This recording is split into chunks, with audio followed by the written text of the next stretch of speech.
konu konuşacağız. Biraz çekişmeli bir konu olabilir. Emin'in bu konuyla ilgili bir sorusu ya da bir itirazı var sanırım. Erkekler ya da babalar üzerine bir soru gelecek. Kişisel gelişim kitapları okumalı mı? Kişisel gelişim alanında kitaplar okumalı mı? Bu ne katar onlara? Biz bayanlar okuyoruz.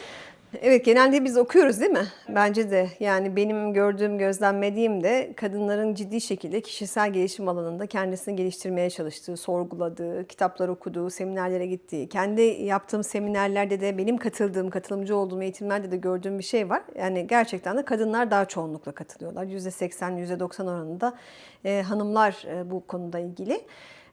Ben de bunun sebeplerini gerçekten biraz düşünmeye başladım. Tabii ki bireysel olarak hani yorumlayabiliriz ama subjektif yorumdan ziyade asıl sebeplerine bakmak lazım. Yani bunun gerçek anlamdaki şeyi. Önceki senin sorundan başlayacak olursak, erkekler okumalı mı? Herkes okumalı. Yani bu dinen de bu açıdan bakabiliriz, işte bilimsel anlamda da bu açıdan bakabiliriz. Evet, tabii ki fikir kısmımız var, tefekkür kısmımız var, analiz kısmımız var ama bunun altyapısı olmadan, temeli olmayan bir evin olduğunu düşün. Yani temel nedir? O okuduğumuz, öğrendiğimiz bilgilerdir. Bilginin üzerine tefekkür gelir, bilginin üzerine yorumlar gelir, bilginin üzerine analizler, sentezler gelir, karşılaştırmalar, kıyaslar gelir ama bunların hepsi bilginin üzerine konulursa güzel şeylerdir. Aksi takdirde subjektif yorumlar olarak kalır. Hatta çok doğru bir bilgi bile olsa biz onu çok ciddiye almayız. Niçin? Çünkü bir altyapısı yoktur. Dayanak noktası yoktur. Bir türlü onu bize ispat edemez. Ya bana da mantıklı geliyor ama diye orada bir amamız olur. Bir ucu açık bir duruma gitmiş olur. Sadece babalar değil, anneler de, yani herkes okuması gerekiyor. Niye? Çünkü dinimizin ilk emri oku. Evet, sadece kitap okumak tabii ki değil, sadece bilgisel okumak değil, aynı zamanda tefekkürü de kapsayan bir okumak olduğuna inanıyoruz. Tefsirciler de bu şekilde bu ayeti değil mi tefsir ediyorlar, anlatıyorlar ama iki tarafı da birlikte yapmak lazım. Şimdi biz babalık söz konusu olduğunda maalesef genellikle hani o oku emrindeki öbür tarafa birazcık meylediyormuşuz gibi. Yani hayatın içerisinde değil mi tecrübeyle, deneysel olarak çocukları büyütürken kervan yolda düzülür mantığında ben babalığı en iyi yordamıyla öğrenmeye çalışıyorum.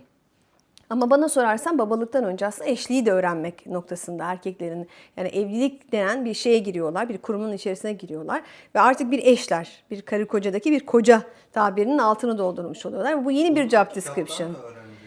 Kitaptan öğrenme değil. Yani biz şunu şöyle söylemiyoruz. Mesela bebek bakımı için bile öyle. Daha fiziksel bir şey için söyleyeyim değil mi? Kitapta işte şöyle yapılabilir der. Bebeğin gelişimi şu şekildedir. Şu şekilde mama verebilirsiniz vesaire değil mi? Fiziksel olarak bana gelişimlerini anlatır.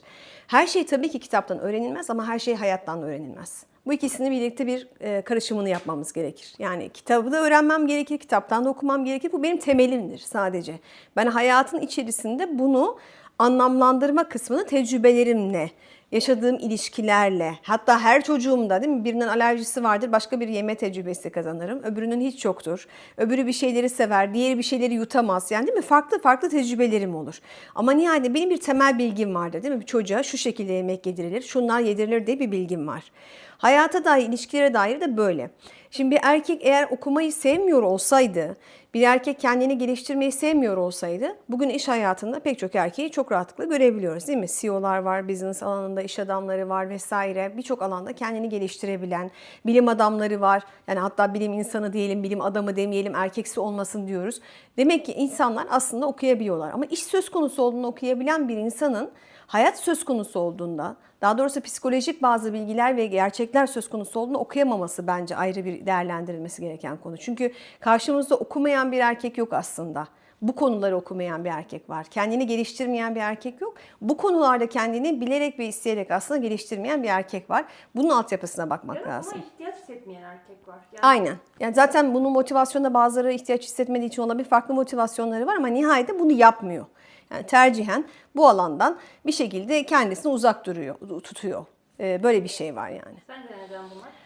Yani pek çok nedeni olabilir ama hani ilk akla gelenleri tabii ki. Yani burada bazen böyle sorulara cevap veriyoruz. Sanki hayattaki tek maddeleri bunlarmış gibi algılanmasın ama biz ilk akla gelenleri, en basic olanlarını, hani en temel olanlarını burada söylememiz gerekiyor.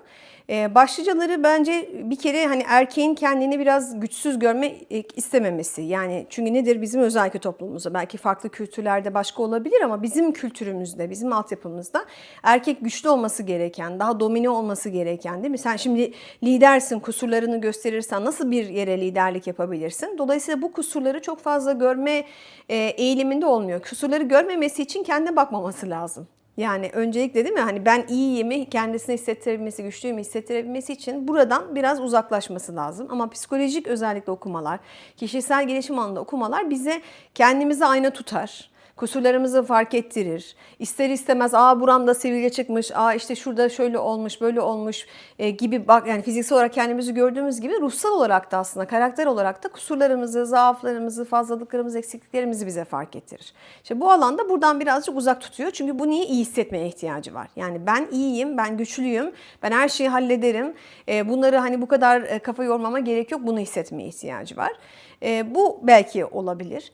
Diğeri ihtiyaç hissetmeyebilir yani o anlamda. Yani bunları böyle daha hayatın detay konuları. Yani bu kadar şey var şimdi dünyayı kurtarıyor o. Yani bir değil mi bir evi idare ediyor işte ne bileyim para kazanması lazım, başka şeyler yapması lazım. Belki bir yerin yöneticisi, CEO'su vesairesi. Şimdi bunların içerisine oturacak da ay ben kimim acaba, nereden geldim, nereye gidiyorum, niye bu hale gelmişim, işte anam şöyle mi yapmış, babam böyle mi yapmış mı şimdi uğraşacağım diye bir bu anlamda bir şeyi var. Yani bunları daha nasıl diyeyim lüzumsuz, daha hani gazetecilik değil de söyleyeyim. Yani politik bir haber dururken şimdi kim kültür sanat haberi okuyacak gibi bir hani şeye gelmiş oluyor, mantığa gelmiş oluyor.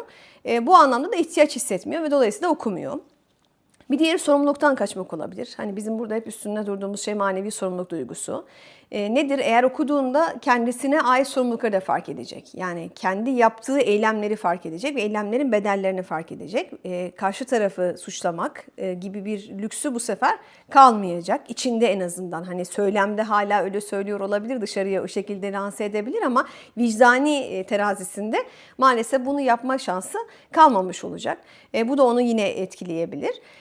Ama birazcık da aslında kendiyle yüzleşme bence cesaretini gösterememesi. Bunu sorsan hani tabii ki yani şu değil hani hiç kimseye mikrofon uzatsak bugün şunu demez ya ne demek ben kendimden mi korkacağım yani hani kendimle yüzleşme cesaretim mi olmayacak? Ben baktığında hani değil mi erkekleri nasıl görüyoruz? Gerektiğinde savaşan işte şöyle yapan böyle yapan bir sürü yerlerde görüyoruz değil mi? Gerektiğinde canını malını ortaya koyup ailesini koruyabilen bir hale gelebiliyor. Ama o aynı erkek o cesareti gösteren erkeği bir bakıyorsunuz bu alanda bir terapi koltuğuna oturmaktan ya da onu da bırakın hatta yani sadece kendisiyle böyle fikirsel olarak yüzleşeceği bir kitap okumaktan kendisini alıkoyarken çok rahatlıkla görebiliyoruz.